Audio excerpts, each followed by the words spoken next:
So what's up, guys? We are back. We've been away for a bit because life gets fucking busy, but we are back anyway, discussing about this weekend's bullshit results called Sunderland and Chelsea. What a load of shit that was. And yeah, so we're gonna go a little quick review of obviously the weekend's football and what's our opinions on it and what fucking bullshit happened with Chelsea, especially. But yeah, so obviously, mostly, if you don't know, I'm a Chelsea fan. So yeah, so probably you get hated on most of the time, and we've got a shit fan right next to me. Sorry for you to say something else. Every week, boring. Oh, but it's the truth, mate, Corey. Oh dear. So yeah, so obviously we just review, sit back, chill out, and just talk about the football. The shit that happens in football. To be fair, mate, we was absolute. We might as well start with me because I want to moan. Go on then. Fucking shit. Get it out of your system, kid. Yeah, fucking shit. Chelsea won, Sunderland too. To be fair, Sunderland won. What a shame. Sunderland deserved it. To be fair, I They got did, to admit that one. But yeah, it was a proper dog shit, man. Yeah. A proper dog shit. I don't know why it's going on. It's like we're having some good results, and then all of a sudden it just goes to absolute crap, especially at the back. They're God. just a bit inconsistent, aren't they, Chelsea? Yeah, definitely. I thought when they went 1-0 up with Garnacho, I thought they'd go on and win the game comfortably, to be honest. But yeah, Sunderland are a good side, I mean, that Wilson Isidore, the striker, scored. Mate, he's bloody scored. I think he's got 4 goals this season. And again, we keep saying it, but all 3 promoted clubs won again last weekend. Yeah, which is quite funny. So they're all looking quite good positions, really, considering they've just got promoted. So to be fair, you gotta give credit where credit's due. You gotta admit that. No offence, who the fuck would thought Sunderland would be like, was it like 3rd, 2nd or some shit like that on the table? well, they're in the top 6 on Bournemouth. Who'd ever thought that? No offence. Leeds are doing well, and so are Burnley. Burnley yes. Won the weekend. Scott as well. Parker. I've always said Scott Parker's a good manager. To be fair, he's quite a good, steady, level-headed manager. Now, didn't he play for Fulham and West Ham? If I remember right. Yeah, and he played for Tottenham, I think. Oh dear. Yeah. No, his career went down then. But I thought we'd talk about the 2 W's who were struggling as well. Wolves and West Ham. Oh yeah, I you know what? I generally think West Ham's going to get relegated this season, mate. My God, they've had a terrible start as their squad is crap. Well, no offence. Like the only best player they've got really is Bowen. Jared Bowen. That's about it. And that's it. That was Kudus, didn't they, in the summer? That was doing well at Tottenham. Well, to be fair, mate, he was a good player. I'd have him at Chelsea. To be fair, Kudus, he was quite good. So they lost to Leeds, West Ham, didn't they, on the Friday night game? What did you think of that? He was any good or shit? I thought it was dreadful. No, I didn't think much of it at all, to be fair. I think most championship matches were more entertaining. More entertaining than that sack of shit. Oh. I mean, I don't know what you think about Nuno being West Ham manager. It's a doom club. But I just, to me, it doesn't seem like a good fit. I mean, when he was at Forest, I thought that was a really good fit, Nuno and Forest. But West Ham, just doesn't feel right. I don't know why. You know what? The thing is, like we said days ago, he cut his face off to spite himself. That fucking knobhead Forest owner. Oh yeah. My God, he's right twat. Yeah, well, he's brought Sean Dyche in now, hasn't he? And they lost again. Well, how many has he played? Because I know he won in the cup. He won in the Europa League, didn't he? Yeah, I was going to say because he won because that was his first game. Yeah, and they lost 2-0 to Bournemouth. To be fair, the Bournemouth are bloody damn. Bournemouth flying. I mean, they're second in the league, aren't they? Are they? Well, no. Yeah, Bournemouth. No way. Yeah. Bloody hell. Yeah, they're really doing well. You know what wouldn't surprise me if he gets taken up, man, the manager. You got that left winger as well. Is it Smaida? Smaida. Yeah, Smaida. Yeah, Smaida, the manager. Good, man. My God. Ariola, he's a good manager, isn't he? So. Yeah. Yeah. What about Brentford, mate? Caddy was that for? I know, about Liverpool, yeah. Yes. Yeah. Oh yeah, because it was good, yeah. Yeah, it was a great game. I mean, Brentford deserved to win, and that's 4 defeats on the run there for Liverpool in the league. Another one in Europe, but do you think his job's up if he keeps losing 2 more games? Do you think he? No, I don't think his job's in jeopardy. But I think it's funny, isn't it? Yeah, he did really well last season. Oh yeah, and it was still Klopp's squad. Yes. And they've spent 200 million or something. That's just silly. 350 or something. They've spent 300 million in the summer, and he's made them worse. I thought we was bad. So now he's brought his own players in. I mean, Wirtz ain't the best. Wirtz has struggled, doesn't he, to settle in? Yeah, Salah, he's struggling. Salah's off his game. Isak, I don't know what's going on there. He doesn't look the same player he did at Newcastle. Nah. Ekatike looks good. He's scored 6 or 7 goals. He's settled in nicely. He's not too bad. Gakpo's good, to be fair. I think he's a good player. Gakpo's probably he's their biggest threat at the minute, isn't he? Goal scorer wise. Yeah. Kirkens has struggled to settle in, but I know he scored, didn't he, against Brentford? Yeah. Got a Don't goal. like him. It's something about his energy, man. I don't know. You know, you look at somebody you're like, don't like his energy. But yeah, so Liverpool are looking a little bit. I don't know. They're not themselves, are they? But I think they'll come good. But you've got to be careful because Arsenal are just flying at the moment. They're going to end up bloody with hope too so much as to well. do to catch them up. You know. No offence. Who would you rather win, Liverpool or Arsenal? Neither. If you had to choose. Villa. Fuck the Villa. No, to be fair, I'd probably say Arsenal. If I had to choose out of the two, I think Arsenal. I think it's their time. I think Arteta. I think it's about time.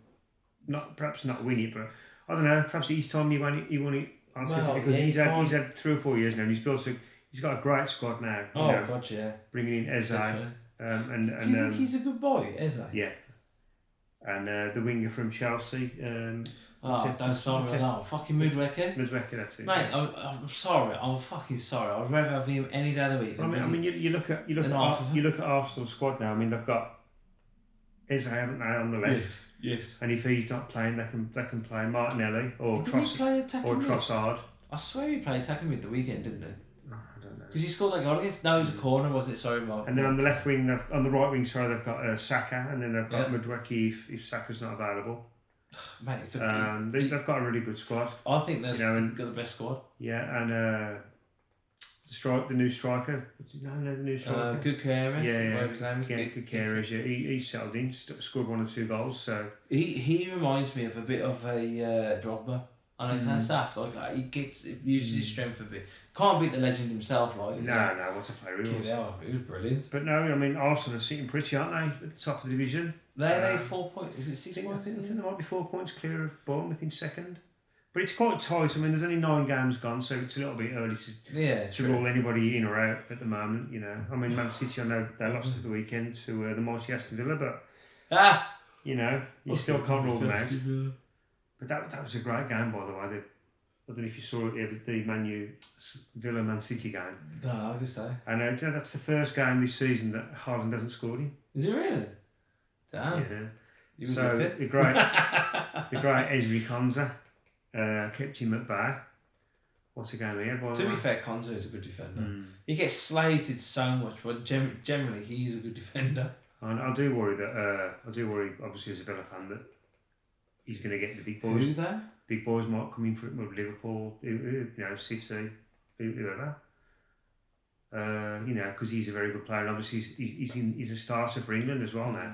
And you can see since he's been playing for England and he's got that confidence, his game has just come on leaps and bounds. I mean, he was good before, but he just looks so assured now and so confident. So so sure of his game, and obviously playing for England and starting for England, he's only going to do him good. Yeah. Isn't it? Yes, totally agree, man. I generally think the one question I got to ask you before I forget it, because it's just coming to my head. What the fuck is going on with Ollie Watkins? I don't know. God, shocking this season. I mean, absolutely shocking. Some of his all-round play has been decent. You know, his hold-up play, his work rate. You know, his passing. Can't put it in the net, can he? I mean, he's got 1 goal this season. I think it was against Fulham. And to be honest, because he dinked it over the. That's the one where he loved it, but he doesn't even look like scoring. To be honest, I mean, luckily, other people have stepped up to the plate, and scored like Buendia. I mean, Matty Cash has got a couple. McGinn's got 2 or 3 goals this season. Rogers chipped in last week against Tottenham. What about that goal last week, by the way? Buendia's goal against Tottenham. That was beautiful bottom left corner. The Matty Cash pass. Yeah, it the was Luca pretty good. Digne control and touch, and then the Buendia finish. Really good, really great goal. Okay then. So, who would you say is your best attacking player? Villa's the best attacking player. Yeah, at the moment then. Who would you say is the best one? I mean, coming through from deep, Buendia's been excellent this season so far. I was surprised on that one. Yeah, I mean, so am I, because last season he was at loan all season at Leverkusen. Is that when they didn't win the league? No, and I thought, well, that's him done at Villa, and then he comes back in the summer, obviously knuckles down, and he's fully fit now as well. I thought he had an injury. I thought he went... Well, he went off the weekend, but other than that, he was fit in the summer and knuckled down. Did well in the friendlies, and obviously Unai Emery thought, well, let's have a look at him. Let's have a look at him, and he's been one of the Villa's best players this season so far. What would you rather have, him or Watkins? They're different players. Watkins is a striker, where Buendia's and number 10, isn't it? So did I say Watkins? I mean to Rodgers or Rodgers? You'd have to say Rodgers because he's younger, isn't he? You've got to, You've got to. Yeah, and he's proven. Is this true? Just don't say anything, but is this true? What's on the TV now? That's right, T. I know. That's Saturday's game, isn't it? Yeah, but I mean, it's been a decent start for Villa after a ropey first 3 or 4 games. They've turned it around. So where are you in the table now? I think 12th. I think, but 12th. I think, or is it 8th, 7th to 8th? Sorry. Oh. But I think there's only like 7 points between Villa in 8th, 7th, 8th, and Arsenal at the top. But like I say, it's only very early days, 9 games. So that is true. It's hard to judge anybody and, like I say, rule anybody in or out at the moment. But it's going to be an interesting season, especially with the 3 promoted clubs doing so well. Mm-hmm. Mm-hmm. You know, because it's which has made the likes of West Ham, Wolves, you know, they're all looking over the shoulder now because, you know, they're really. I mean, talking about Wolves, you know, we touched on Wolves earlier, but I don't know if you saw the shenanigans at the end of the game at Molineux the weekend. Well, apparently, Sarah at work saying that they were slagging the manager off like crazy. Well, and then the crowd was even like really abusive towards him. Well, I mean, obviously Wolves did well to come back from 2-0 down, and then they got picked at the post in the 95th minute by a Burnley winner, and then obviously the atmosphere was very toxic, so I believe, and Sarr, by the way, did you hear about Sarr? Well, I mean, Sarr, who didn't even play. He got out of his car as he was leaving the ground to talk to the fans, and there was a bit of a heated discussion between him and a few of the fans who were waiting for the players to leave. I mean, to be fair, I did see the video, and he was even though it got a little bit heated, he was quite professional, and he spoke well. I ain't seen the video. Yeah, was it on TikTok or something? Yeah, we're gonna have to look after then. But then, before that, when the whistle went, a few of the Wolves players went to clap the crowd, and they got some abuse. And Pereira, the manager, went over as well, and he lost his shit a little bit, and he started ranting and raving at the crowd and sort of punching his hand into his palm, and he had to be like dragged away by the stewards. Pereira. And what doesn't make sense? I mean, Pereira was only given a new contract a few weeks ago. I know. Yeah, and any Wolves fan that I've spoken to, I've spoken to a few, and none of them rate him, and they can't believe he's been given a new contract. No, I thought. And now they're going to sack him at some point, and they're going to have to pay him off now because he's had that big bumper contract. So they've shot themselves in the foot a little bit there. I don't get it. See, the thing is, it's like Sarah was saying at work, she's a Wolves fan. Yeah. And she was saying that the managers don't get, none of the managers, the owners just seem to be using it as a bit of a cash cow. Well, it's Fosun, and I mean, they were singing the weekend, the fans were, they want them out, you know, the owners. Who are they, Chinese owners or something? I think they are Chinese, yeah. I think so. But, I mean, as far as Pereira goes, I think he's got to go. I mean, the team just don't seem to be playing for him. There's not like there's much team spirit. Even though they came back from 2 down, I mean, the season's been a disaster so far. I mean, they've played 9 and lost 7, drew 2. So something's got to change and change quickly, because before they know it, they'll be cast adrift. And you know, as a Midlands football fan, I want to see Wolves in the Premier League. You know, so yeah, I do. Yeah, I'd rather have Wolves and West Brom and that in the Premier League than more London club. Yeah, I don't mind the argument. You know, other than rather than anybody really now, other London clubs now. I like to see, and I like the derbies as well, the derby days. Yeah, to be fair, there's been some good ones there. Yeah, especially Wolves versus West Brom, bloody hell. Well, yeah. So it'll be interesting to see what happens at Molineux over the next few weeks. You know, see how it plays out. But I don't think it's going to be a happy ending, unfortunately. I think it's going to be West Ham, Wolves, and who's the other one? The 3 who's in it now, Forest. I think Forest. Forest is struggling. I mean, after last season's heroics, you know, finishing in the European places. With the practically same squad as well. Yeah. I mean, we just talked about the Wolves owners shoot themselves in the foot giving Pereira contracts. I mean, So Forest sacking Nuno. I mean, dear God. I mean, we touched on earlier about what a good fit he was for Forest.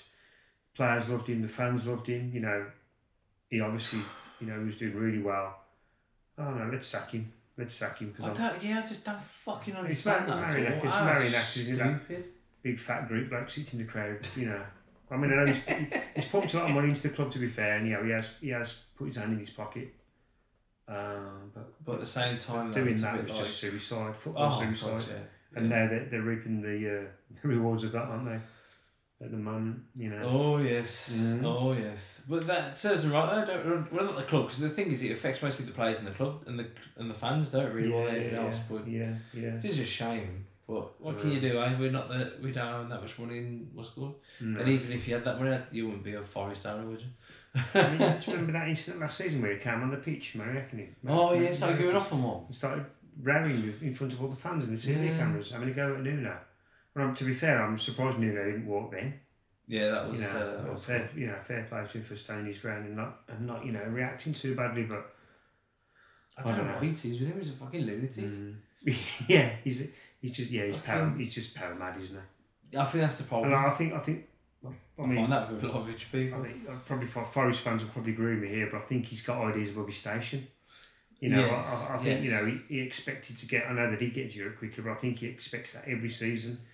He wants Champions League for Forest, which is great to have ambition, but you've got to be realistic, haven't you? You've got to be realistic and build slowly. You can't go into this you just can't keep going into this. And Forest is another club I really like. Another Midlands club. I was happy when they got promoted, because I remember when Forest were a really successful side back in the late 70s and early 80s. They won 2 Champions Leagues. They were winning. They were challenging Liverpool for the title. They were winning League Cups. Under Brian Clough. So another great side, and I hope they do turn it around and manage to stay in the division.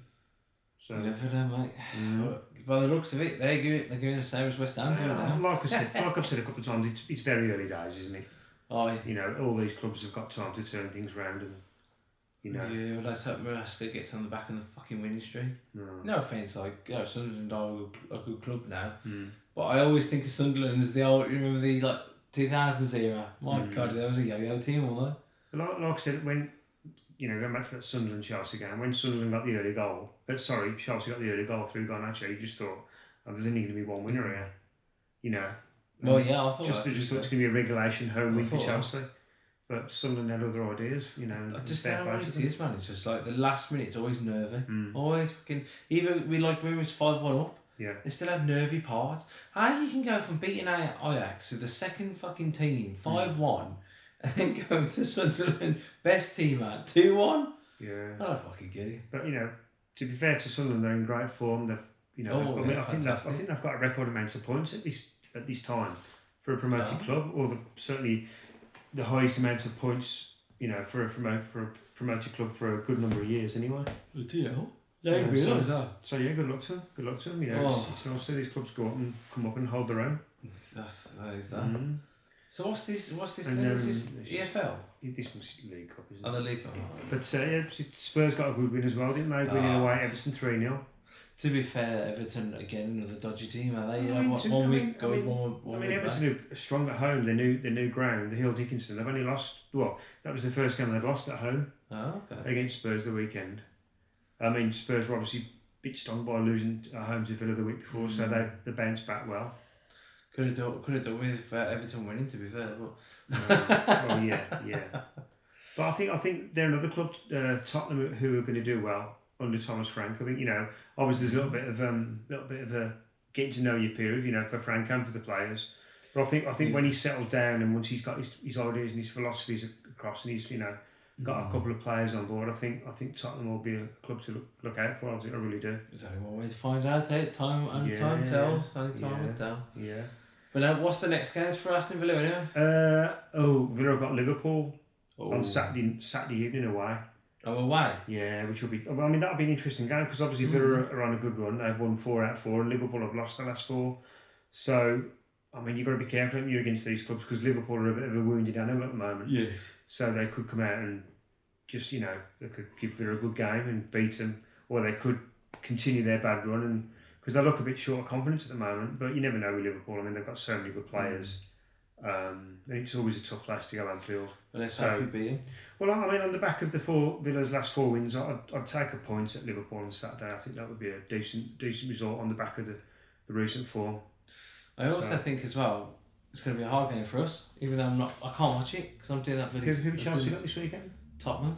Oh, Tottenham, away. Of course, yeah. Tottenham away. And typical, 5:30 where I'm at that spiritual set. That would have been a good match to watch, to be fair, that'd be a feisty one. I'd have to put it on in the background. I'll tell you a club we haven't mentioned yet, and that's Manchester United.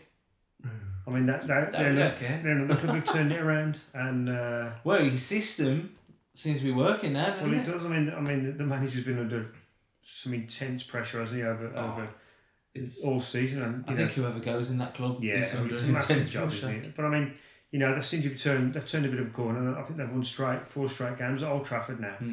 And Bueno scored twice the weekend. You know what? He was their best player. Yeah, and Cunha got his first goal, which is massive for him. It was a bit like Bundy's goal, wasn't it? But the other to the left of the box. Yeah, so I mean, Cunha scoring, that's huge for him. He's got that monkey off his back now, and I think you'll see him kick on now, as will Mbuna or Mbwana. I mean, they're two of the best players in the division. I think those two, both at their peak. And I think on their day, if them two are firing, Man U could beat anybody on their day. Oh God, yeah. Man, you agree? Massively. I think especially them up front.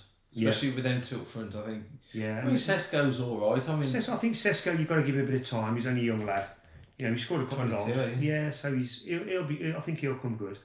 I mean, Mason Mount seems to have found a bit of form as well. Yeah, they play the weekend. No, I don't think he played the weekend, but yeah. So yeah, and the right winger whose name I forget. Ahmed. Yeah. He's alright actually. I was quite surprised how good player he is. Yeah, and they haven't missed Garnacho, have they? No. Which I was quite shocked about. But then he doesn't fit his system there, does it? No. Okay, and that's the. So yeah, I think Amarin's starting to turn a bit of a corner, but I don't know. You're only a couple of games away from criticism, aren't you, in football? Mate, even if you win, you still criticise. You could lose the next 2 and don't want him out again, So, but a club like United, because they're used to having success and winning trophies every year, the fans just sort of expect, especially at Old Trafford, they just expect to win, don't they? It's like a guarantee. They expect a guarantee. Because they have done well consistently for years, haven't they? Maybe with Fergie there. Yeah. Maybe Fergie, but obviously, I bet Fergie gets pissed off and he's had enough, because all he ever sits there and watches it because I would have done this tactic, I would have done that, they're fucking shit. Yeah, but again, and it was a good win against Brighton because Brighton are no mugs. Oh no, they've had a decent start, and Welbeck's scoring goals for fun. Oh man, that free kick. Don't get me wrong, the keeper should have done better, but thing is, we see Dante today, when the kids hit that ball, you can just see that that's going to pass the keeper. But it was a quality free kick though to say what's going on. But no, to say it's an interesting weekend. And sadly as well, just quickly before we end, is that Barcelona fucking lost to Real Madrid 2-1 and lost the heads. Yeah. Pedri's foul. Oh my God, Pedri's foul. Yeah. Why would you? I don't get. Right, this is just a quick one. I don't get these bloody players. Right. I don't get these players at all. Why on God's earth? If you got yellow carded, why would you just go in and slide randomly? You know what I mean? Just lose their heads, don't they? Oh, dough off. I'm just looking at this weekend's fixtures actually just quickly. There's some interesting fixtures. I mean, Forest against Man U on Saturday afternoon. That'll be an interesting game. Sean Dyche, at home. Oh, it's on at 7 o'clock, 8 o'clock. Villa game, Villa Liverpool. Oh. Liverpool Villa at 8 o'clock on Saturday evening. I mean, that's great for the away fans, isn't it? That. Having to bloody go up to Liverpool for an 8 o'clock kick off, but still. It's only 2 hours away. Yeah, but if the game finishes at 10, you're not going to until midnight, are you? True. Yeah, Tottenham Chelsea, as we've already touched on, that'll be an interesting game. Two teams who've done reasonably well this year. Fulham, Wolves. Yeah. No, I'm sorry, but Wolves have lost there. Crystal Palace and Brentford, that'd be a good one. Yeah, that'd be interesting. Palace Brentford, yeah. Two well matched sides. So, and then Sunday we've got West Ham Newcastle. I mean, that don't you'd expect Newcastle to go there and get something. Ooh, that'd be a spicy one. Yeah, that's a spicy one. Man City Bournemouth on Sunday afternoon. Man City were looking to bounce back after the defeat at Villa Park last weekend. Gotcha. And Bournemouth second in the division, great form. You know, they'll fancy the chances going up there and at least maybe nicking a point or if not more. And then Monday night football this weekend is Sunderland against Everton. Another interesting game. Sunderland at home, you know. I think Sunderland are going to win that. On the form there, and you wouldn't be surprised if they got something out of that game. Well, maybe 3 points. Yes. Well, it'd be funny, man. You get promoted from the Championship and then you're in the Champions League the next season. Yeah. Just imagine that. Yeah, so it's going to be an interesting weekend this weekend. Right off. Yeah, and hopefully we'll be back next Tuesday to discuss the games and see how they all panned out. So yeah, man. So obviously you all good? Fine. End. Yeah. But yeah, man. So obviously, thank you very much for watching. I hope you still like these videos and still enjoy it. Like I said, it's just two football fans just talking. So some people's mind shit, but still we ain't bothered. But mainly it's about having some fun and just talking about the football and obviously our opinions on it and stuff. And come on, fucking Chelsea, kick your ass up the gear if a player's easy, you know. But yeah, man. So like I said, we're just very grateful for your time and your energy of watching it. I hope you find it entertaining, fun as well, and don't forget to put your opinions in as well because we just like to know what your opinions are as well with ours. So yeah, So was it fuck Tottenham? Yeah, Tottenham. But yeah, man, so we'll see you next time and up the Villa. Shit on the Villa.